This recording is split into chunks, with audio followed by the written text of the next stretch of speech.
Hello दोस्त, मेरे channel में आपको स्वागत है। आज आपको बताने जा रहे हैं वट सावित्री व्रत की कहानी, कैसे किया जाता है और क्यों किया जाता है। दोस्तों, वट सावित्री पूजा 2024 में 6 जून को मनाया जाएगा। दोस्तों, वट सावित्री पूजा हिंदुओं में सबसे बहुत बड़ा पर्व है। वट सावित्री व्रत की कथा भी आपको बताएंगे। दोस्तों, अभी तक आप चैनल को सब्सक्राइब नहीं किए हैं तो सब्सक्राइब कर दीजिएगा और लाइक कीजिएगा। दोस्तों, स्त्रियां अपने पति की लंबी उम्र और संतान प्राप्ति की कामना करती है। उत्तर भारत में तो यह व्रत काफी लोकप्रिय और दक्षिण भारत में भी कुछ राज्यों में इसकी मान्यता है। दोस्तों, इस तरह से आपको व्रत की कथा सुनाने जा रहे हैं। दोस्तों, सावित्री व्रत की कथा इस प्रकार से है।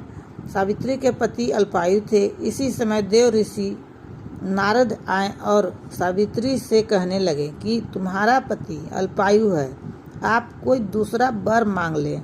पर सावित्री ने कहा, मैं एक हिंदू नारी हूँ, पति को एक ही बार चुनती हूँ। इसी समय सत्यवान के सिर में अत्यधिक पीड़ा होने लगी। सावित्री ने वट के नीचे अपने गोद में पति के सिर को रख उसे लेटा दिया।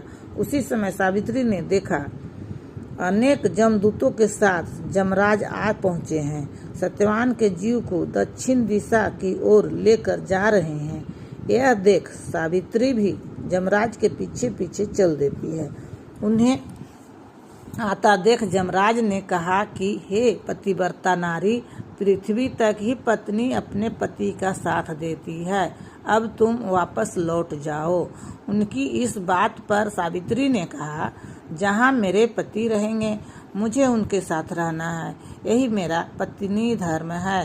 सावित्री के मुख से यह उत्तर सुनकर जमराज बड़े प्रसन्न हुए। उन्होंने सावित्री को वर मांगने को कहा और बोले, मैं तुम्हें 3 वर देता हूँ, बोलो तुम कौन कौन से 3 वर लेना चाहती हो। तब सावित्री ने सास ससुर के लिए नेत्र ज्योति मांगी, ससुर का खोया हुआ राज वापस मांगा एवं अपने पति सतवान के 100 पुत्रों की मां बनने का वर मांगी। सावित्री यह तीनों वरदान सुनने के बाद जमराज ने उसे आशीर्वाद दिया और कहा, तथास्तु, ऐसा ही होगा। सावित्री पुनः उसी वट वृक्ष के पास लौट आई जहाँ सत्यवान मृत पड़ा था। सत्यवान के मृत शरीर में फिर से संचार हुआ। इस प्रकार सावित्री ने अपने पतिव्रता व्रत के प्रभाव से न केवल अपने पति का पुनः जीवित करवाया, बल्कि सास ससुर को नेत्र ज्योति प्रदान करते हुए उनके ससुर को खोया राज्य फिर दिलवाया। तभी से वट सावित्री अमावस्या और वट सावित्री पूर्णिमा के दिन वट वृक्ष का पूजन अर्चना करने का विधान है। इस व्रत करने से सौभाग्यवाली महिलाओं को मनोकामना पूर्ण होती है और उनका सौभाग्य अखंड रहता है।